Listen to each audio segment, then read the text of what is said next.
அதிமுக ஆட்சி இருந்த பொழுது இங்க தாலுக்கா அலுவலகம் புதுசாக உருவாக்கணும். அந்தியூர்ல தனி தாலுக்காவா கொடுத்தோம். அதுபோல பர்கூர் மேற்கு மலை மணியாச்சி ஓடையில மேம்பாலம் அமைக்கப்பட்டு பல்வேறு குக்கிராமங்களுக்கு புதிய பேருந்து வழித்தடம் ஏற்பட்டு நீண்ட கால கோரிக்கையை நிறைவேற்றப்பட்டது. தமிழ்நாடு கர்நாடக பர்கூர் வழியாக இணைப்பு சாலை 72 கோடியில அகலப்படுத்தப்பட்டது. அத்தானில புதிய துணைமணி நிலையம் 11 கோடியில கட்டி கொடுத்தோம். அந்தியூர் பேரூராட்சி, வாணிப்புதூர் பேரூராட்சி, மாத்தூர் ஊராட்சி, டிஎன்பளை ஒன்றிய பல கிராமங்களுக்கு புதிய குடிவசதி ஏற்படுத்தி கொடுக்கப்பட்டது.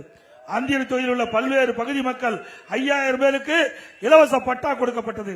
மாத்தூர் குன்னந்தோட்டம் புதிய பாலம் கட்டி கொடுத்தோம். அத்தானி செம்பிளிச்சாம்பாளையம் பகுதியில் உணவு தானிய மற்றும் நெல் சேமிப்பு கிடங்கு அமைக்கப்பட்டது. பர்கூர் மலை பகுதியில் மலைவாழ் மக்களுக்கு மருத்துவமனை அமைக்கப்பட்டது.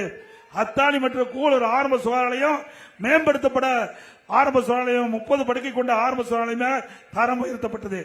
அந்தியூர் சட்டமன்ற தொகுதி முழுவதும் பிரதான சாலையில் விரிவாக்கம் செய்யப்பட்டு மக்கள் தடையில்லாமல் போக்குவரத்து வழி செய்யப்பட்டது. பர்கூர் மலை கிராமத்தில் புதிய துண்ணு நிலையம் அமைக்கப்பட்டது. கோரிக்கை கொடுத்திருக்கிறீங்க.